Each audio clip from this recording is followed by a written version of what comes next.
And your doctor, Badlani. No, they should represent some organization, not as a person.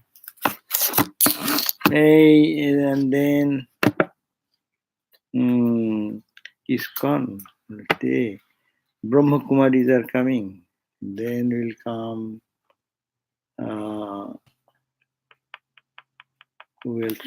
Sai Baba. Two Bharat Sai Baba. Sai Baba, Bharat Sevasam Sangha. Then Brahma Kumaris. 9 organizations are coming, including Vedanta. So, and then there will be some introduction. They will come. Many are coming from, it is national. So some are coming from New York and other places. So that's the, they will stay some hotel or some other places. 9 of them. Some of, I don't know how many of out of the 9 will come. Where will be a better seat? Here. Huh? Here. I can keep it in the back seat. There is nothing there. I keep it in my Lap. Under the chair. I'll put it right here on the table. Give it to her on the table. Oh, okay, sure. Thank you. Yeah. Good. No, because Anyhow, so tomorrow evening will be 7:30. One small program. That program it is for all. It is no class tomorrow for gospel class. No gospel class. So there will be some classical dance, Bharatnatyam. They wanted some. They want to know the Indian culture and traditions or something. So that will be done, and then will be some musical rendering Ramakrishna's parable by Atmavidyananda Swami, that elephant and the blind folks. That one, classical sitar, tabla recital. So 2 people will be there. And then Kirtan, temple bhajan band from ISKCON. Quincy. And Quincy will just conclude with 2 songs. 8:30, we were hoping that 8:30, 8:35 it will be over, like class 1 hour. And then 2 days, this dialogue. One day is tomorrow, it starts at noontime and goes up to 8:30. And next, it starts at 9 o'clock and ends by noon. So this is, they're trying to find out how the Hindu groups who don't talk to each other.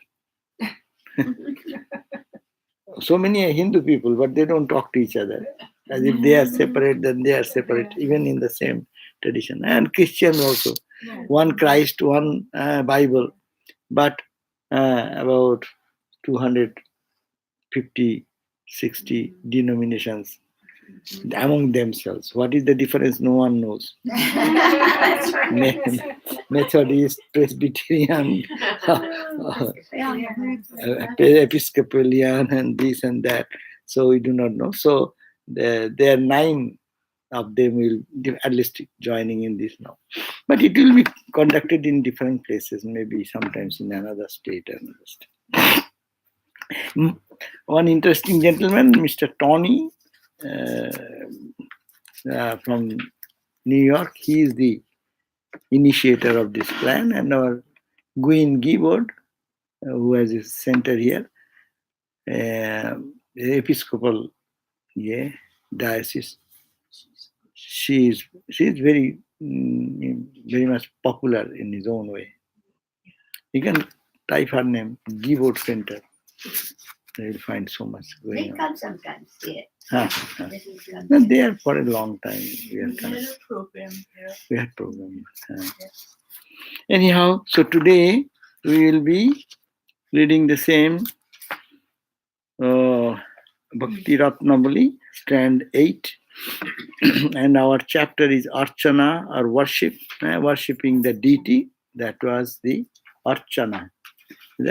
Worshipping the deity, that was the subject. And the glory of that was being spoken in different ways. So it is said that on the last page on 233, we read the verse number 3, but it says the real masters of the Vedas and the Tantras are those yogis who, prompted by great faith and sincerity, page 233, worship you with proper rites and ceremonies for the attainment of moksha. Knowing the object, they worship to be yourself, the universal being, the originator, the pervader, the sustainer, and the director of the totality and its parts whose existence the whole manifold universe proclaimed. You can remember we are reading on Sunday, Swamiji's Bhakti Yoga, this idea. They are worshipping God, thinking Krishna, but Krishna should be thought in this way, that this is a symbol of that. Who is that? The real master of the Vedas. Who is the creator of the Vedas? No, God is the creator of the Vedas. And the Tantras, or these yogis who, prompted by great faith and sincerity, worshipping you. They are meditating on you, thanking of you. So it is, who are you? That to why they are doing that? To attain liberation and moksha. Knowing the object they worship to be yourself. They know that what they are worshipping, they are offering flower to the statue. You can so-called called statue, but it's not statue. They are worshipping you, who is the infinite. So that is the point. Swamiji wanted to explain there. Those who worship the statue or murti, pratika or pratima, thinking that is all. That is the wrong thing. This murti cannot be all because it is so limited, it cannot be infinite.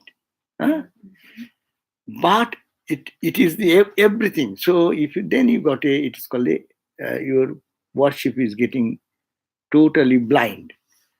But if you think that this is a symbol, and through this symbol I am worshipping the infinite, that's the idea. Now I am worshipping yourself. How? The universal being, which is you are the originator, the pervading everything, pervader, the sustainer, the director of totality and its parts. And your existence, the whole manifest universe proclaims. That the whole universe has come out of you. You are the supporter, sustainer, preserver, and everything. So he who knows this way, they are the person who reach Brahman ultimately, reach the ultimate. Otherwise, they are sadhana. That's why ISKCON, they translate demigod, demigod, demigod.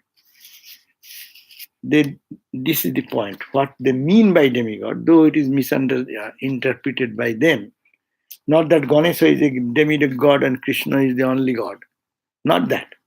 If you think your Krishna is everything, and that is end, nothing beyond, then you will be bringing that ideal down to a limited thing. And you will not realize the highest. That type of worship and prayer, fanaticism or sectarianism, these are the problems that come out of that.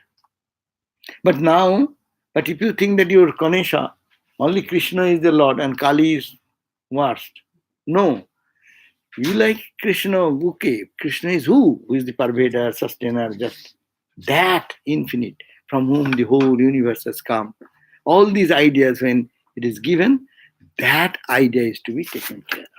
So that means worship the symbol. Worship the symbol as the symbol of the infinity. Don't bring the ideal down. Lift this to the ideal. So we should have to worshipping Ma Kali, we should go to that. To the Krishna, we are going there. Yeah. So it is not that they are demigods. But for your own spiritual life progress, people are worshipping, say, oh, I will have to go to Ma Sitala. Hindus know, you do not know. Oh, Shoni, we are to worship Shoni Devata. Shoni Devata you are worshipping? Only you get up to Shoni, what Shoni can give you.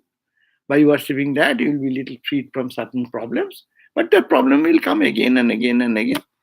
This problem of life and going beyond birth and death will never happen by worshipping Shoni. Because you are making that God limited with the limited power. He cannot give us anything more. But if that Shoni you worship, yes, Shoni is the power of the infinite, and through that I am reaching that absolute God. Shoni is no more Shoni. Shoni is the same as worshipping Kali, Durga, Shiva, Krishna, Rama, Buddha. Whatever is the symbol you can take. Symbol is not the point. But through the symbol, where you want to reach. So that is been emphasized. How to do worship. Even in devotional school, that thought should be kept. So Bhagavat itself is suggesting that idea. But not understanding is becoming sectarian. Krishna is the only way. All are going to wrong. And they will have no salvation. Like Christian will say, Christ is the only way and all are gone. That means you're limiting God into the Christ, only that particular limited personality. But he is not. But he is only a replica or a reminding factor. Like I will always give the example, you keep your mom's photograph. Whenever you see that photo, little photo, tiny, it reminds you, you don't see it as a paper. You don't see that Ma is finished in this paper. So this thin paper is not your mother. But all the qualities of mother, all the qualities of love, affection, or whatever you got in your life, you remember. It is reminding you of that. That's why your Krishna, Rama, anything you worship should remind you of that infinite. So that is the way of liberation. And that is the Archana. You have to do Archana in the temple. Whatever you do, Krishna, Rama is your second. That's why we Vedanta always say it matters little what you worship. You worship Krishna, you worship Rama. So everything is meaningless. There is nothing to important. Important is, are you worshipping that God who is the creator, sustainer, destroyer, supporter, redeemer of all evils, and giving us freedom, and that absolute pervades everywhere. That in a concise form. The photograph of your mother is a picture only. That picture will never give you smile, or picture will not give you the human personality as mom gave us, the touch of love, affection, sweetness, and holiness. But it can remind you of that. So all the time you are washing Makali, Makali, Makali, Makali, Makali, Makali. Makali is that statue only? No. But it is reminding you of the all-pervading love, consciousness. And when you are raised into that, your eyes will open up. You will really see. Sometimes say the mother is smiling. Why not mother smile every day? Mother is smiling all the time. Mother has any problem that she has some weakness or sickness, or she wants something, or she lost something, so he's morose today, she's morose today, tomorrow she's happy, unhappy. No. Your mind has been lifted to that level, that particular day, and you see the beautiful smile. In our inner shrine, every day we sit there. Someday you can feel, oh, Thakur is like, oh, wow, wow. And other days, oh, no. Why? It is your mind. Your mind is tuned to that. It's always representing that infinite joy, love, blessings. So this is the way we have to worship God. No? When in your personal altar, everyone, you have your altar. When you in the altar, you see whom you are offering flower. If it's a Ramakrishna is a good guy, he was born in Dakshineshwar and he was a master of Ramakrishna Vivekananda and he is a very, very honest, good person, that will not lead you to liberation. That's why the song is there. Tumi Brahma Ramakrishna, Tumi Krishna, Tumi Ram. O Ramakrishna, you are the Brahman Supreme. Tumi Brahma Ramakrishna. Tumi Krishna. You are Krishna. Yeah. Tumi Ram. Tumi Vishnu, the Lord Vishnu with 4 arms. Tumi Jishnu, the same God, the absolute infinite God. Tumi Jishnu, Tumi Vishnu, Jishnu. Tumi Prabhu Vishnu, Pranaram. You are the Vishnu, you are the soul enchanter of my heart. Tumi Adheo, you are the substratum. Tumi Adharo. Tumi Adheo, you hold everything. And you are the supporter of everything. Tumi Brahma, you are the Brahma, Nirakar. No form, you are the absolute form. That is the way Ramakrishna is to be worshipped. Otherwise, if one every day worships, the offer flower and incense and put some tippa here and tippa there, it will be given to the glass, on the glass frame. Frame you can worship every day, rub every day, but it is to be worshipped in that way, with the spiritual attitude. Then it is releasing.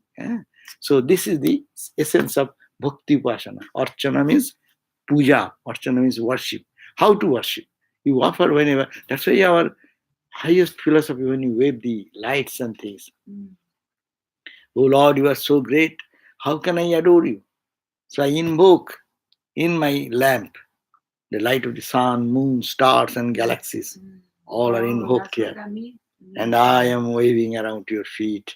You are so great, so grand. It's the Vedantic perspective of. Then your arati becoming is real arati, because you are keeping with the spirit and you are doing.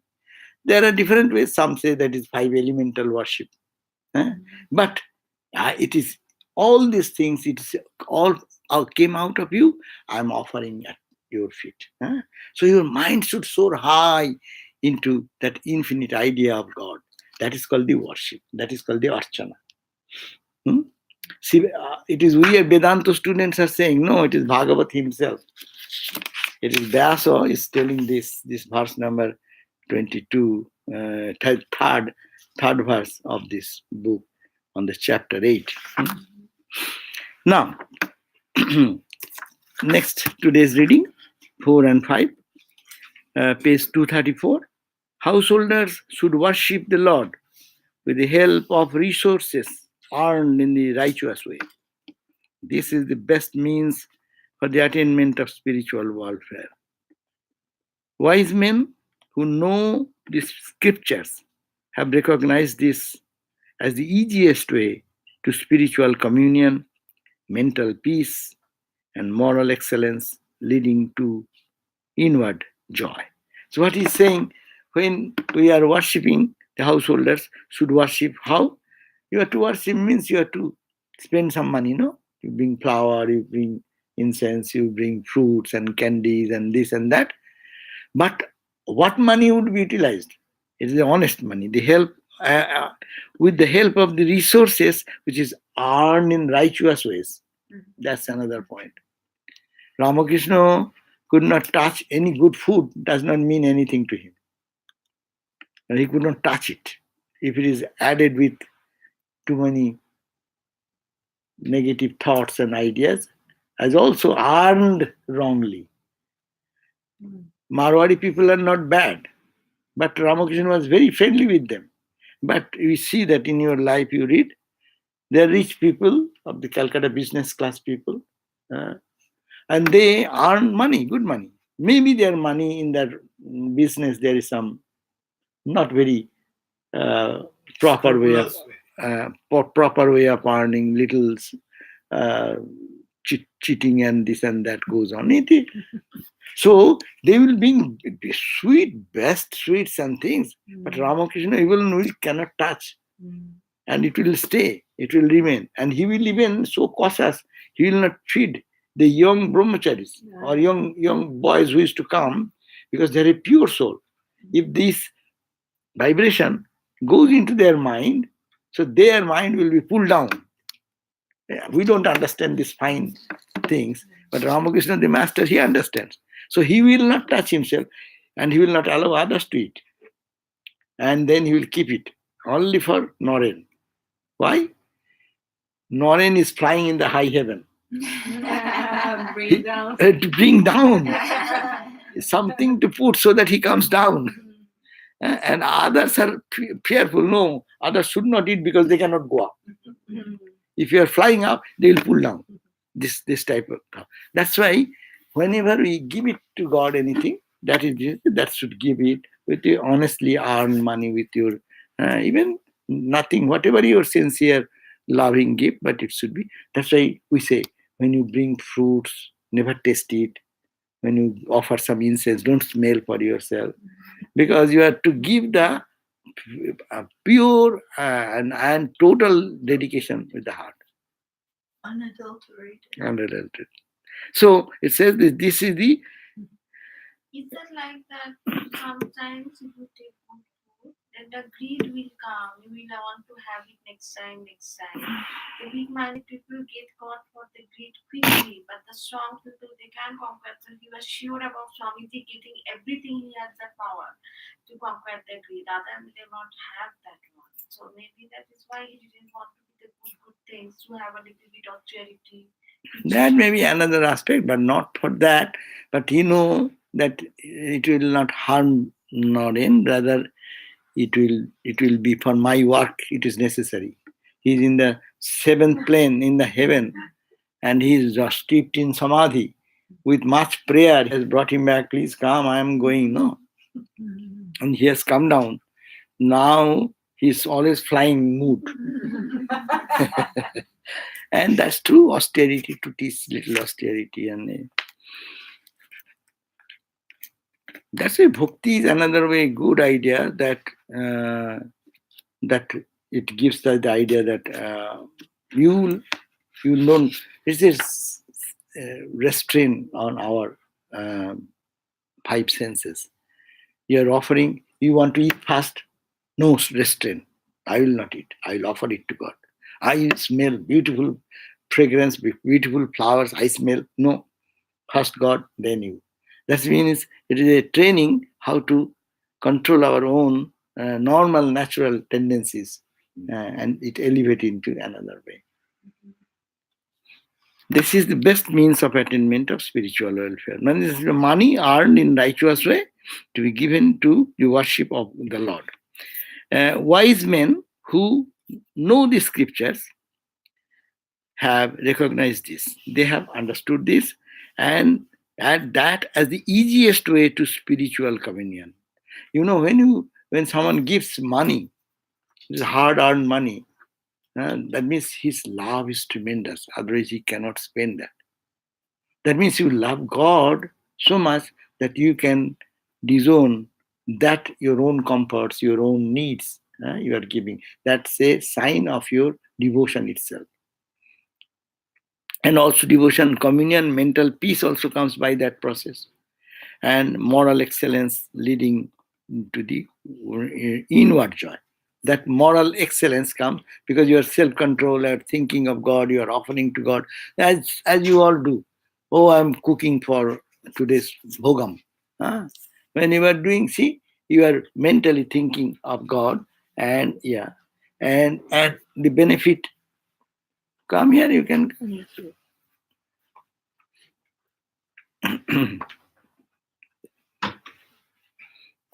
Next. Now the verse number.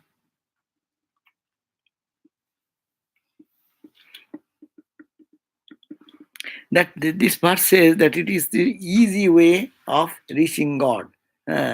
Those people who are in the world, in the householders' life to lead, if they do this, their naturally I-ness goes away. So that's why Sanskrit says, Shastra Chakshushadurshita. Those who have the eye of the scriptures, they know the essence of the scripture.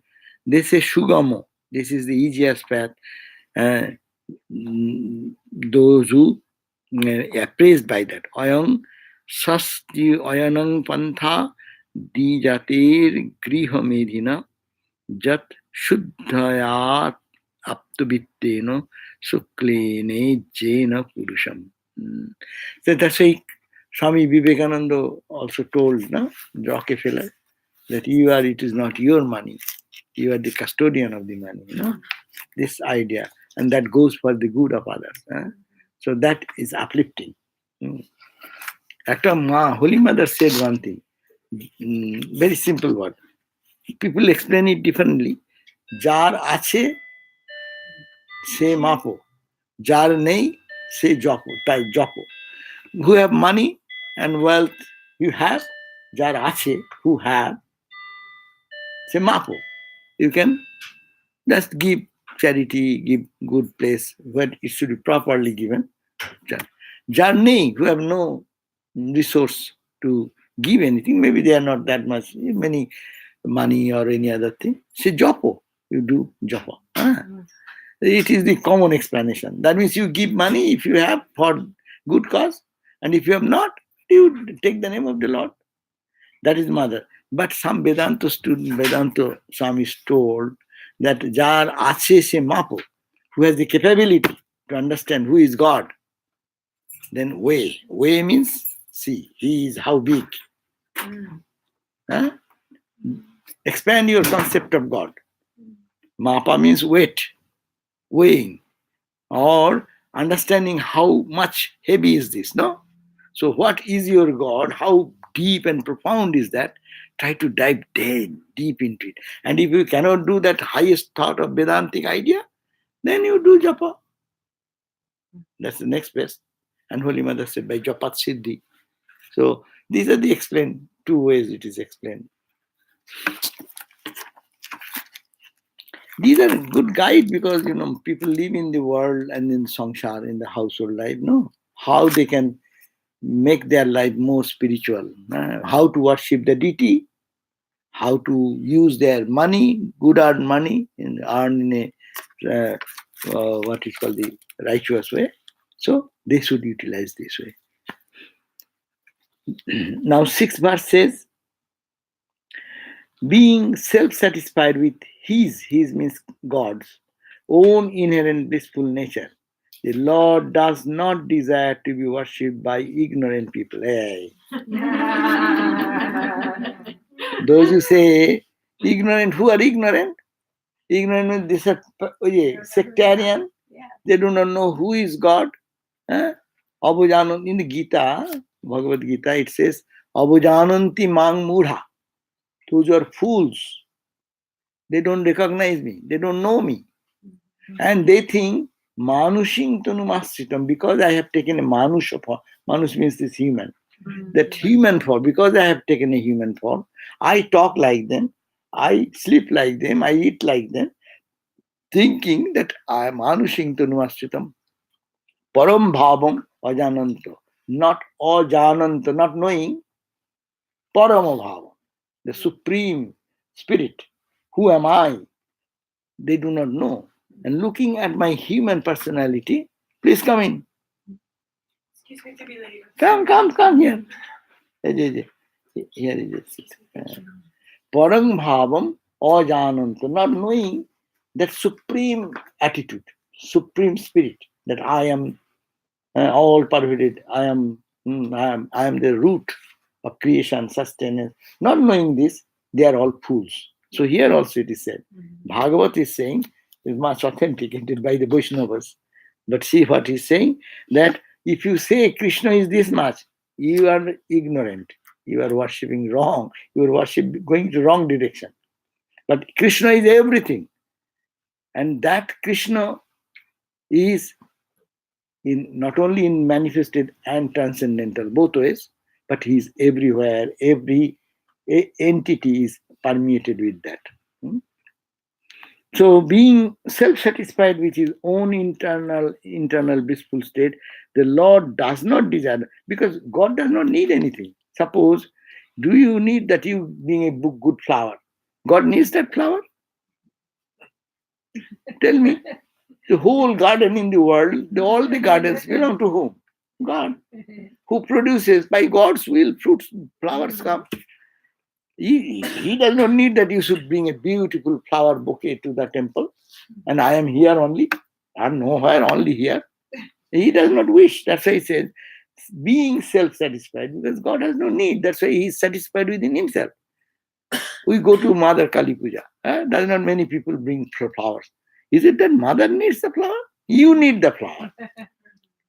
Because your devotion will increase that way. But if you think this is the only Mother, and Mother is nowhere else, all the wealth, you give jewel. In India, there is a style. Some temples, that's why it is get so many times attacked by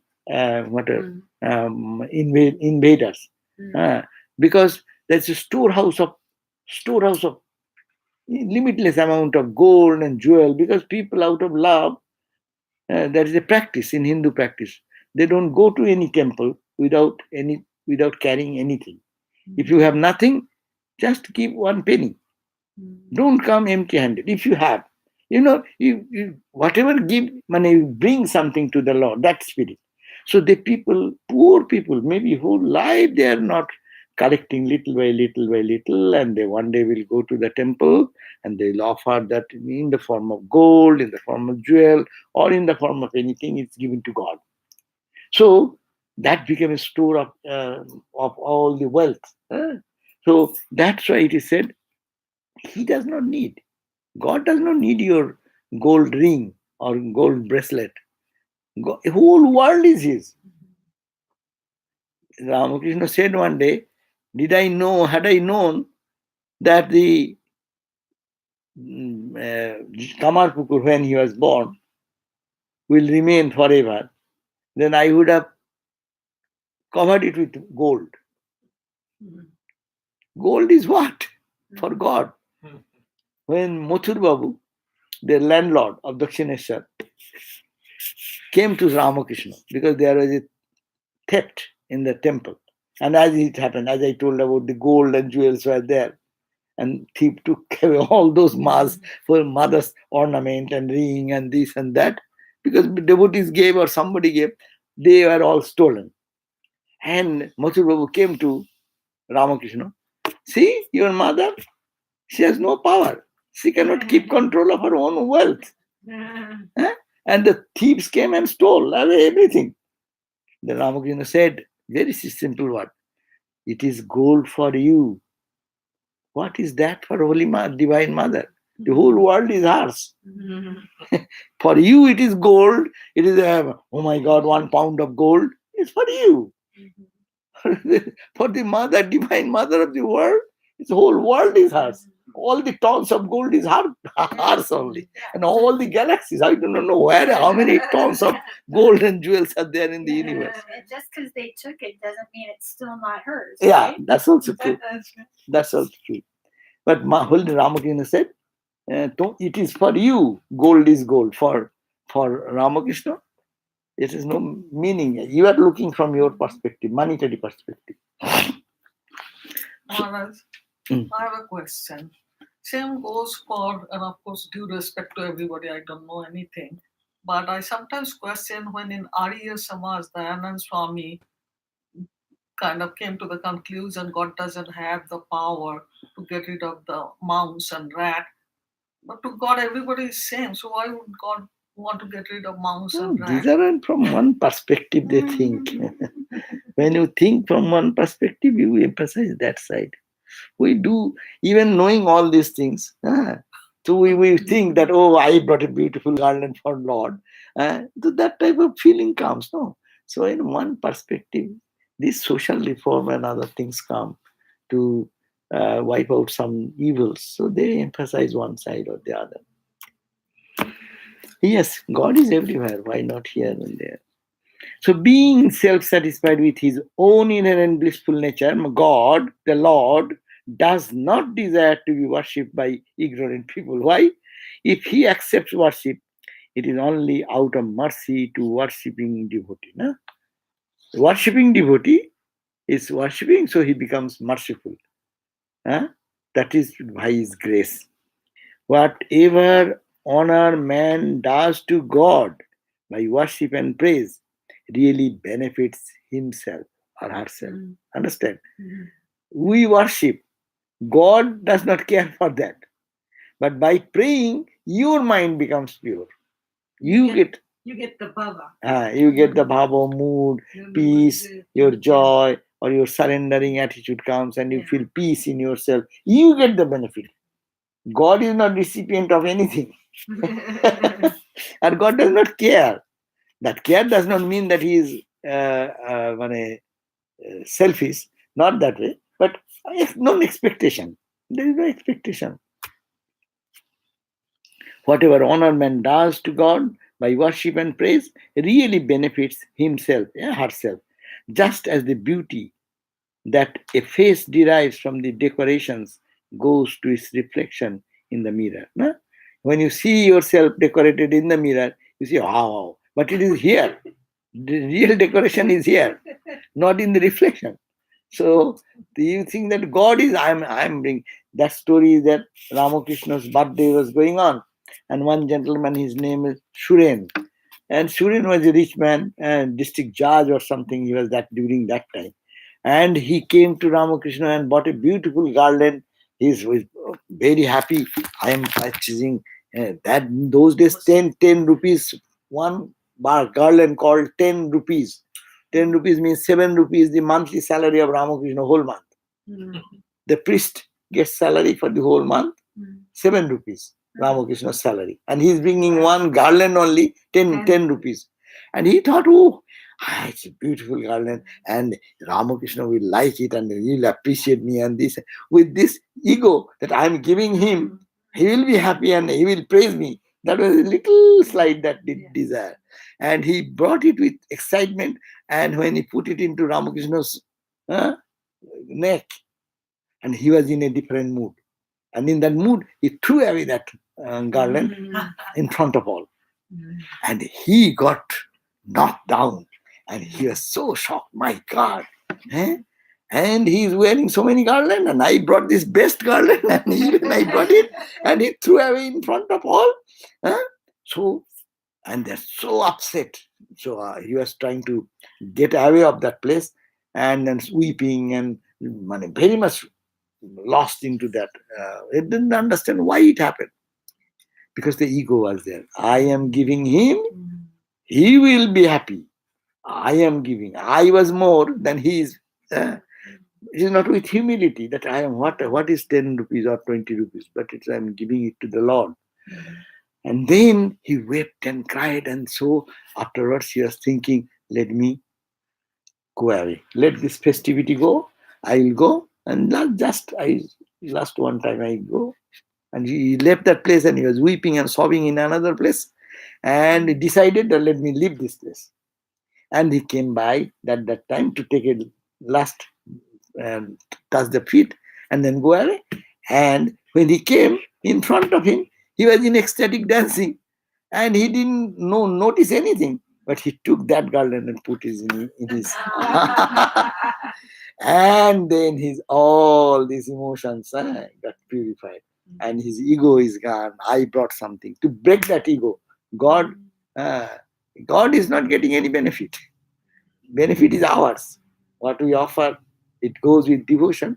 We get the spirit. So this attitude is given. And this is a very detailed thing of regular worship and practice. No.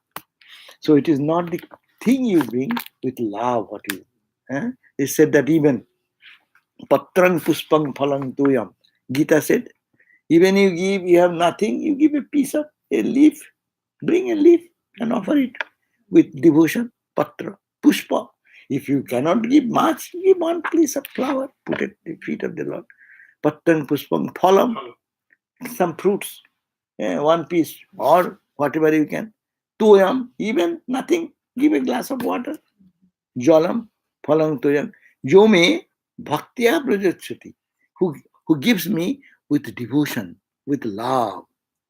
Tadaham bhakti uparitam, but I asnami, I taste that, I absorb that with earnestness, given by the earnest devotee with love and devotion. So Ramakrishna said that why is so great to give it to God? He said, a rich man has a garden. And in the garden, he appointed a gardener. He pays for the gardener. He gives the boarding and lodging and salary to maintain his garden. But Babu, the gentleman, the owner, does not live in that house like in Santa Barbara. Many big rich people, they maybe in a whole year, 10 days, 20 days come and rest of the time it is blank. And then gardener will have to continue the garden. And then he's paid for that, so he does. And then when the landlord comes, so what they do? Sometimes the gardener finds out what is the best flower in the garden. So he cuts that flower and make a bouquet and takes it to, sir, this is a beautiful flower for you. And you are giving flower to who? Whose flower you are giving to whom? You are giving his garden. Garden is his. You are paid by him to maintain the garden. And all the fertilizer, cost, expense is all given by the owner. And you are giving back the same flowers to him. But is it not that gentleman will be very happy? Huh? Wow, you brought it for me. He will give thanks, no? So similarly, this God's world, it is God's, everything is God's. But when you give it little love, love is like what they call the cows eat all type of fodder. But if it is mixed with some oil cake, in India, oil cake, you mix with the fodder is dry, no? So in household we used to see, you give the cow some fodder, the cow does not like that much. But that day you mix it little some oil cake, it is like our chutney with the food. We eat gulp it, no? So similarly, the cows eat more. So Ramakrishna said that bhakti is like the oil cake. You smear with it whatever you give it to God. Maybe nothing, but give it with your love and devotion. God accepts that. Not the item you are giving. Look at that, what item God takes. Everything remains, we get back. All the 10 rasagullas, 10 rasagullas will come back. You give one ice cream will come back. Nothing he takes, but he takes everything. Only the devotion added with it. So this is the emphasis of this devotional practice. What is this? Ganga Jale, Ganga Puja. Ganga Jale, Ganga. We do the worship. That's a tradition. Yeah. Tradition in India, when you go to Ganga, and there is a worship, how to worship Mother Ganga. Ganga is not ordinary water for Hindus. They believe that it's divine, pure. It is a purity like Mother. Mother is wiping out all our sins and misdeeds. Mother is the source of absorbing all the negativities of our actions done. It's called the sin. All sins will be wiped out. So that, but when you go, you to worship Mother. So some people take some few flowers maybe, but they take a what you call the water jar. Or if the water jar is not there, they use their hand. Yeah. And they take in both palms and offer it to Ganga. Did you see that? In many movies or somewhere you can find that they are offering the Ganga water themselves. They're standing in the Ganga and taking the Ganga water in their both palms and offering from like that is like that. And chanting some mantra of Mother Gangama. So you are worshipping what? Worshipping Gangama with Gangama's water. So we do all our worship. We do everything. It is God's. We want to worship God with the things God has given. So God's thing, we give back to God. So if he accepts worship, it is only out of mercy to the worshipping devotee. Whatever honor man does to God by worship and praise really benefits himself. You chant some mantra and going to the temple. No? You go to the Malibu temple, they're chanting mantras. Chant mantra, he is chanting. Who is getting the benefit? God needs any mantra. He knows what he is. He knows who is worshipping. He knows our past, present, future. It is not needed for him. But it is by chanting that mantras, the pujari, the worshipper, if he understands the meaning, his mind will be lifted. Or the devotees we are standing, if we chant with them, that chanting mantra, it will benefit myself. So this is the idea. Benefits himself.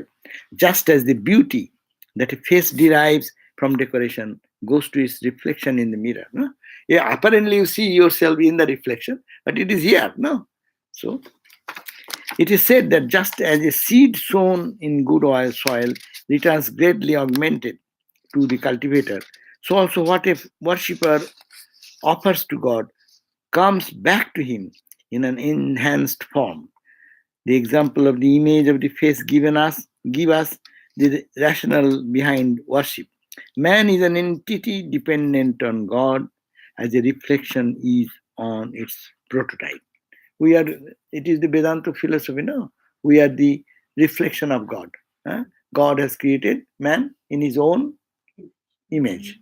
So it is a reflection, as if he himself he has created us. Creator means we create ourselves. When we stand before the mirror, don't you create yourself?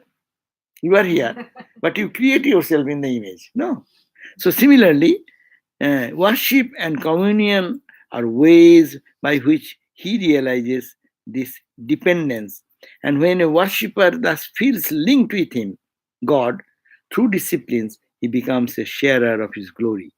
The object of all worship is thus communion and not giving material gifts to God. How you can mentally get commune. These are all helpful. You go with offering. You pray, oh Lord, please take as my humble offering. No? So you are offering yourself to God. That he takes mentally, the mental communion. The beneficiary is not God, but man. The decorations applied to the face or the prototype standing for God go to his reflection in the mirror, that is to Jiva, who derives his existence from God. No? As the worship of God benefits oneself, it is pointed out through the words of Dhruva, the great Bhakta, that ritualistic worship with desires for worldly enjoyment is meaningless. They said, yes, you can get a benefit, not that you will not get benefit, you ask for God for something material. But it is meaningless. Why meaningless? Today your problem, I face a problem. I said, oh Lord, please help me to recover from this problem. Okay, he will do it, may. But tomorrow another problem will come. Then what I said, oh Lord, please take away this. Second day you did. He will say yes. Third day, this boy is coming again and again to me. He is not asking Jnana Bhakti Mukti. He is asking one problem to solve and another problem. Life is full of problems. So that problem solving factor is a temporary solution of the problem. But why I am asking is a problem, because I have my ego, I have my immature understanding about the divine. So if I can train that side and make myself devoted to God, I don't want anything. Oh Lord, I want to love you. No? That's why the bhaktas are always poor. All the bhaktas, because they don't want any material thing, and world also abandons them. World abandons them. Say Buddha. Buddha was a monk. He abandoned and he accepted the truth. And God, truth also accepted him. The world is gone. Say, look at anyone. Sri Ramakrishna was not a rich man. Chaitanya was not a rich man. There is no question of worldly anything, but they are tuned to God consciousness. Right. Well, but they renounced. Renounced. Because Buddha was a very wealthy man. He was a prince, but he renounced all that. Renounce, meaning also that in the realization needs that type of life, total dependence on God. Right. That time you are a penniless. Christ was a penniless beggar. What was that beautiful statement? Even the they have their nests, birds have their nests, but birds of a feather nest together. Birds of a feather. No, he said flock together. That's what it is. Birds of a feather flock together. And also it says birds have their nests to lay their head. But the child of God has no place to. That means he's talking, I am a wandering monk. Even the bird has a nest, where at the end of the day they come and take rest. But I am a beggar. I have no place to live there. Even the sparrow has a place to lay his head. But the Son of God as man does not. Not. That's the point. That's in the Bible? Yeah. Oh, wow. Yeah. So this is the point, that it is what is the devotees. That's why you will find all over the world. They're all beggars. Saint Francis. Look at all the saints in Hinduism, in Christianity, in Islam.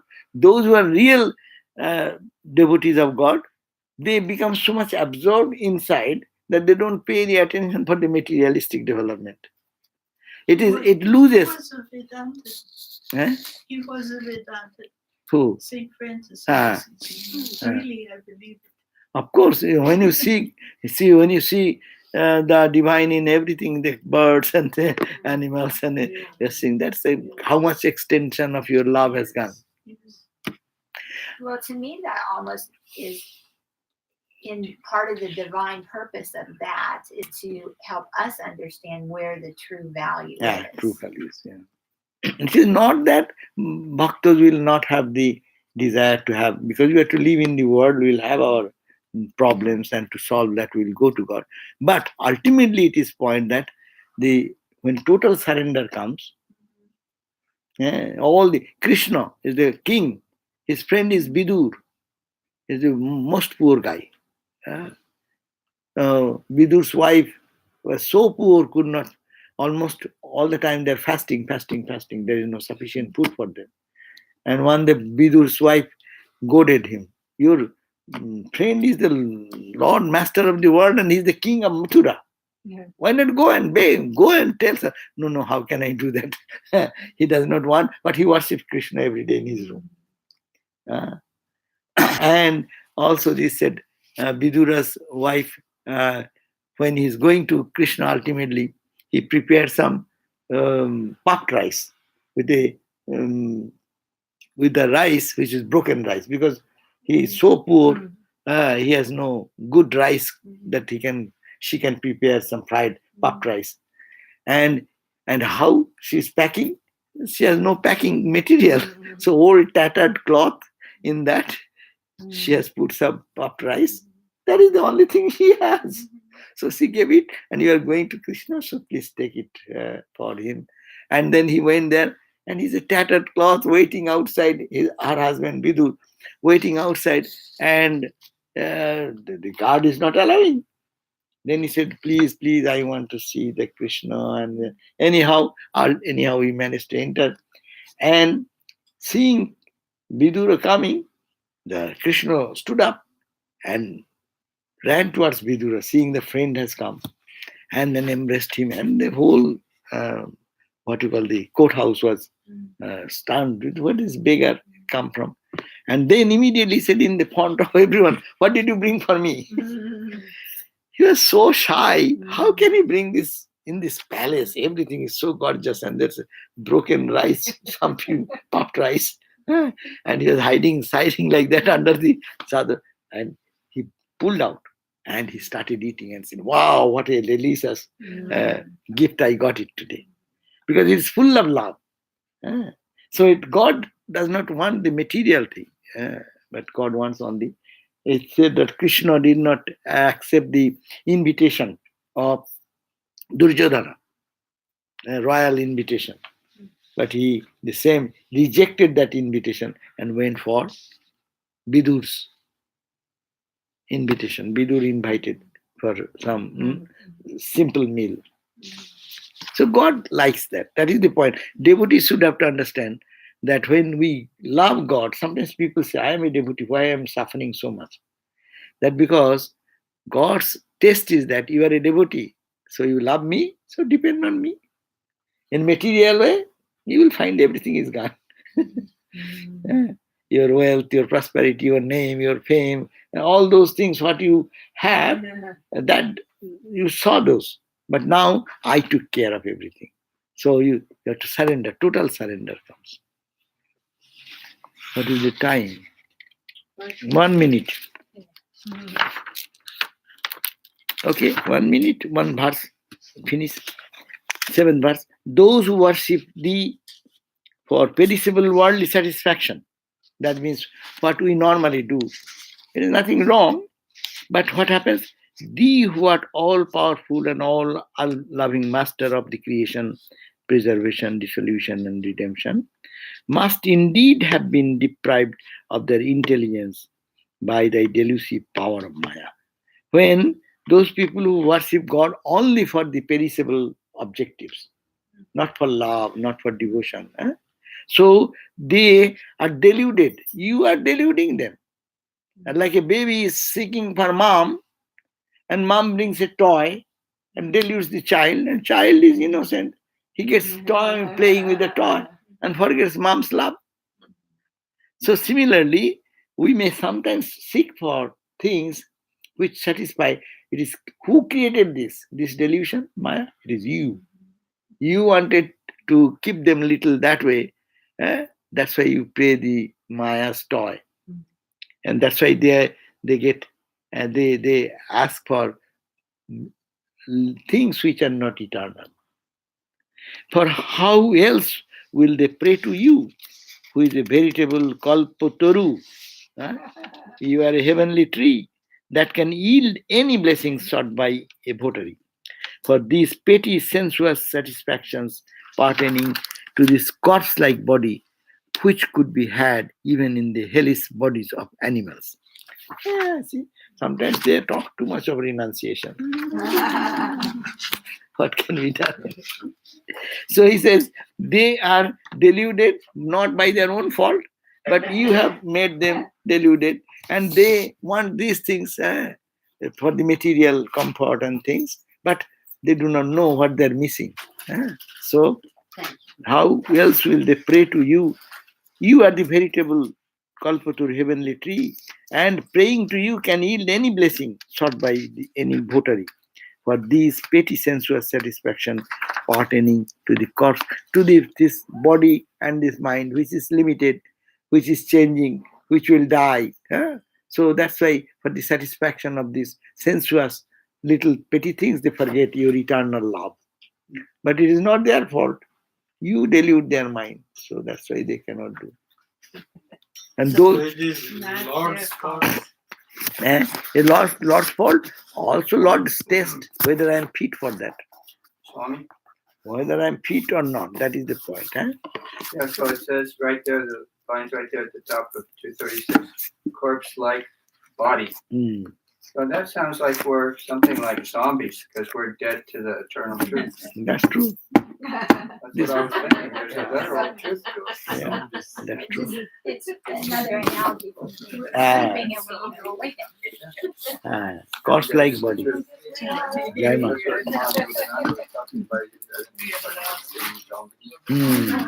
So watch out. Achha, did you get this new address to the internet Internet. to tell that this can be viewed by YouTube? Oh, I got it, and I. Another time, that.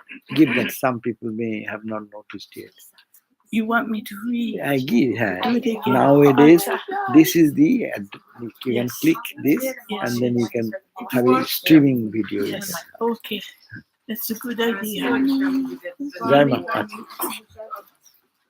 Swami, you're on YouTube, is that what you're saying? This can be viewed, which they cannot come. YouTube.com. YouTube.com / the voice of Vedanta. Voice of Vedanta. One word. Instead of Ustream, it is YouTube. Okay. Now,